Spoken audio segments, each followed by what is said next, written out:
Hello friends, welcome to the study portal. Study portal में आप सबका स्वागत है। आज की इस वीडियो में हम बात करेंगे भारतीय संविधान के एक टॉपिक की बिल कैसे कानून बनता है। हमारी जो पार्लियामेंट है उसका काम होता है कानून बनाना। तो वो जो कानून बनता है, कानून बनने से पहले वो किस फॉर्म में होता है और किस फॉर्म किन किन प्रोसेस से होके वो कानून बनने का जो प्रोसेस होता है वो किन किन स्टेप्स से होकर गुजरता है, हम पूरा डिटेल में यहाँ देखेंगे कि एक जो बिल होता है वो कैसे एक एक्ट बनता है, कैसे उसके बाद कानून बनता है। तो इसका जो कंप्लीट प्रोसेस रहेगा, एक जो भी हम कोई भी एक ड्राफ्ट अगर मान लो आता है हमारी संसद में, तो उसको किस किस प्रोसेस से होकर गुजरना पड़ता है कानून बनने के लिए, वो हम इस वीडियो में अभी डिटेल में देखेंगे। वीडियो स्टार्ट करने से पहले फ्रेंड, जो भी स्टूडेंट किसी भी टीचिंग लाइन एग्जाम की प्रिपरेशन कर रहे हैं वो हमें अपना नेम, सिटी और एग्जाम, एग्जाम्पल के लिए जैसे नेम है अमन, सिटी दिल्ली, एग्जाम है DSSB, पोस्ट है फिजिक्स पॉलिटिकल साइंस, तो हमें 8447410108 पर हमें व्हाट्सएप कर दीजिए। इसके बेसिस पे आपको डेली जो भी हमारी वीडियोस आती हैं, जो भी हमारे MCQs वीडियोस होती है, टॉपिक्स के नोट्स होते हैं या फिर जैसे वैकेंसी आती है, सभी की अपडेट आपको फ्री ऑफ कॉस्ट व्हाट्सएप पे प्रोवाइड कराई जाएगी। इसके अलावा जो भी स्टूडेंट घर बैठ के तैयारी करना चाहते हैं, वो हमारा यदि नोट्स ऑर्डर करना चाहते हैं तो हमारी कंप्लीट बुकलेट्स के साथ हमारे नोट्स रेडी है। ऑल ओवर इंडिया में हमारी कोरियर सर्विस होती है। आप 8447410108 पे अपने नोट्स ऑर्डर कर सकते हैं। इसके अलावा जिसको ऑनलाइन क्लासेस चाहिए, वो स्टडी पोर्टल एकेडमी हमारी ऐप है, आप ऐप को डाउनलोड कीजिए। दोनों ही लिंक वीडियो के डिस्क्रिप्शन बॉक्स में अवेलेबल है, एंड्रॉयड यूजर्स के लिए भी और iOS यूजर्स के लिए भी। जिस भी तरह का आप बैच चाहते हैं, चाहे ऑनलाइन हो ऑफलाइन हो, या दोनों ही बैच हमारे पास अवेलेबल है। आप मॉक टेस्ट चाहते हैं, ओनली अपनी प्रिपरेशन करना चाहते हैं, तो वो ऑप्शन भी आपके पास रहेगा। अब हम बात करते हैं bill. What is the bill? Bill क्या होता है? एक बिल कानून कैसे बनता है? Bill is the draft of legislative proposal which has to pass through various stages before becoming act of parliament। एक जो बिल होता है वो कई सारी स्टेजेस से होकर गुजरना पड़ता है उसको एक कानून बनने के लिए। एक बिल एक विधायी प्रस्ताव का मसौदा है जिसे संसद के अधिनियम बनने से पहले विभिन्न चरणों से गुजरना होता है। अब बेसिकली जो बिल होता है, टू काइंड्स में जो है वो बिल होता है। नंबर 1 हो गया पब्लिक बिल, जिसको हम गवर्नमेंट बिल भी कहते हैं। नंबर 2 होता है प्राइवेट बिल, जिसको प्राइवेट मेंबर बिल भी कहते हैं।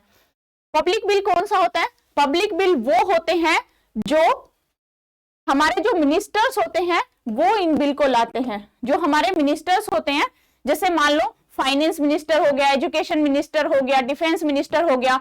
जैसे मान लो डिफेंस का कोई मुद्दा है तो उसे डिफेंस मिनिस्टर लेके आएगा। कोई एजुकेशन से रिलेटेड कुछ चेंज करना है, कोई कानून बनाना है, तो एजुकेशन मिनिस्टर लेके आएगा।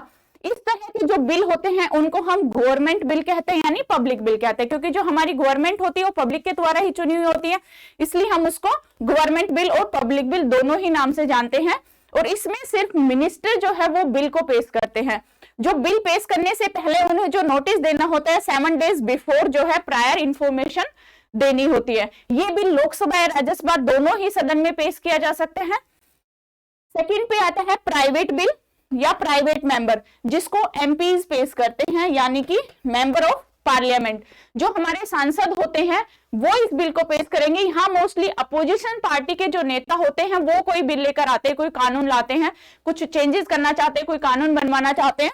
तो इस तरह जो मेंबर ऑफ पार्लियामेंट जो हमारे सांसद होते हैं वो इस प्राइवेट बिल को लाते हैं।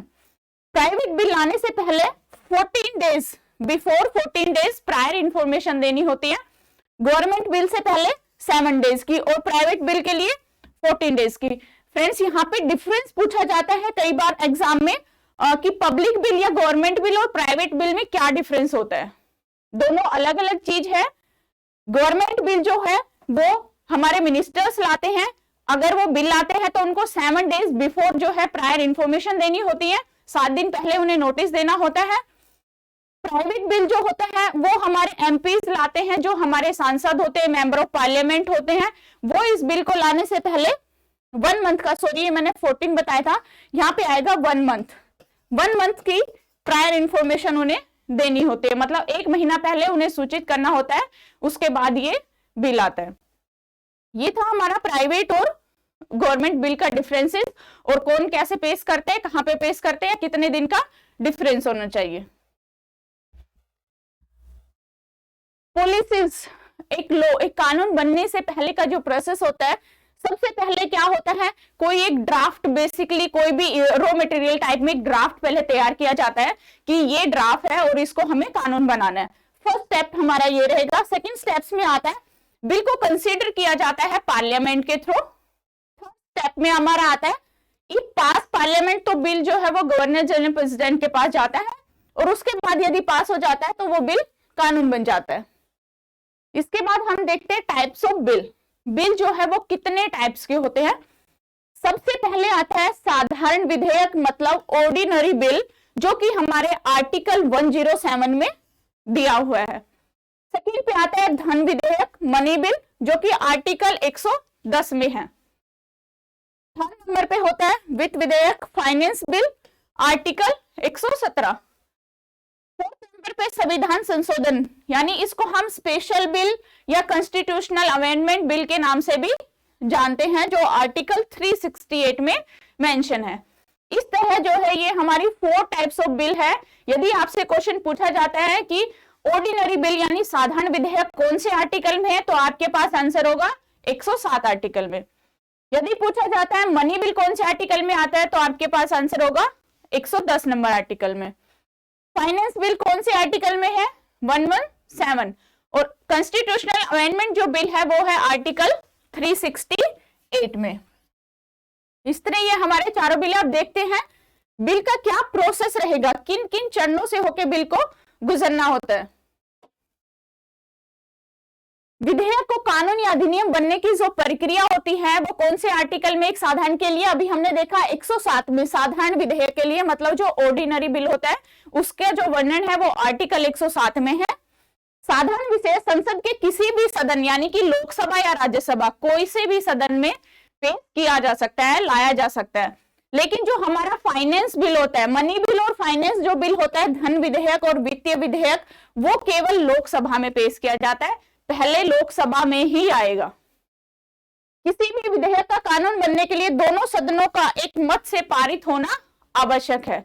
यानी ऐसा नहीं कि लोकसभा ने परमिशन मंजूरी दे दी तो बिल कानून बन गया, या फिर राज्यसभा ने उसको पास कर दिया तो कानून बन गया। नहीं, दोनों ही सदनों से पास होना जरूरी होता है, तभी एक बिल जो है वो कानून बनता है। उसके बाद बिल को जो है राष्ट्रपति की अनुमति के लिए भेजा जाता है और एक साधारण विधेयक को संसद के दोनों सदनों से पारित होने के पश्चात यदि राष्ट्रपति की सहमति मिल जाती है तो वो जो बिल होता है वो कानून बन जाता है। इसके बाद जो बिल होता है, जब वो सबसे पहले उसका ड्राफ्ट तैयार किया जाता है तो इसके जो स्टेजेस होती है वो 5 स्टेजेस होती है मेनली। कहीं कहीं जगह 3 भी मेंशन है या फिर 5 थोड़ा डिटेल में है तो इसलिए 5 है। जैसे फर्स्ट रीडिंग, बिल की जो ड्राफ्ट जो तैयार किया जाता है बिल का, वो ये फर्स्ट रीडिंग का प्रोसेस होता है। यहाँ पे देखा जाता है कि इस टाइप का हम कोई मतलब ड्राफ्ट लेके आए हैं और इसको कानून बनाना है, तो वो सारी जनरल सी रीडिंग यहाँ पे फर्स्ट रीडिंग में होती है। उसके बाद आती है सेकंड रीडिंग। सेकंड रीडिंग में बिल को पूरी तरह से जांचा जाता है, मतलब फुल्ली उसको शेप दी जाती है कि क्या इसमें चेंजेस करने हैं, क्या नहीं करने, क्या कौन सा अमेंडमेंट इसमें करना है। अगर पूछा जाता है कि बिल में जो अमेंडमेंट होना है वो कौन सी स्टेज में होता है, तो आपका आंसर रहेगा सेकंड स्टेज में। बिल में जो चेंजेस होते हैं, जो भी उसकी कमेटी बिठाई जाती है, जो भी कमेटीज के बाद जो डिसीजन होते हैं, वो सभी स्टेप्स जो है वो सेकंड रीडिंग में बिल के लिए किए जाते हैं। उसके बाद आता है थर्ड रीडिंग। थर्ड रीडिंग में ओनली काउंटिंग होती है, सिर्फ और सिर्फ काउंटिंग होती है कि कितनी वोटिंग आ रही है बिल के लिए, हाँ या ना, सिर्फ 2 ही ऑप्शन हमारे पास थर्ड रीडिंग में होता है। उसके बाद आता है bill is on the second house. यदि इन तीनों से बिल पास हो जाता है, फर्स्ट के लिए, सेकंड एंड थर्ड, तो उसके बाद बिल को जो है दूसरे हाउस में पेश किया जाता है। यदि मान लो यहाँ पे कोई बिल लोकसभा में आता है तो फिर उसको हम दूसरे उसमें राज्यसभा में पेश करेंगे, और ऊपर का अगर ये सेम प्रोसेस राज्यसभा में चला है तो हम उसको लोकसभा में पेश करेंगे।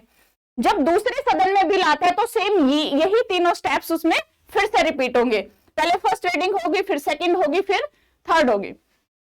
यदि यहाँ पे दोनों ही सदन अगर उससे सहमत होते हैं तो उसके बाद वो जो बिल होता है एसेट टू द प्रेसिडेंट, वो प्रेसिडेंट के साइन के लिए चला जाता है और यदि राष्ट्रपति उस पर साइन कर देता है तो एक जो बिल होता है वो कानून बन जाता है।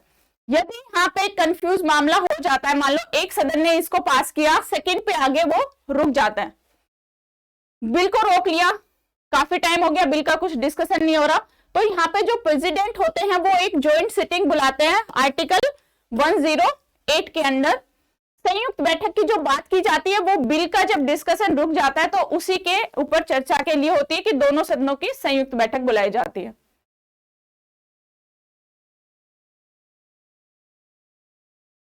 अभी जैसा कि हमने देखा था शोध में, साधारण विधेयक जो होता है वो 3 चरणों से होकर गुजरता है। सबसे पहले मंत्री द्वारा, किसी भी जो मेंबर, जो मिनिस्टर्स होते हैं उनके द्वारा ये बिल पेश किया जाता है, विचार विमर्श किया जाता है फर्स्ट में।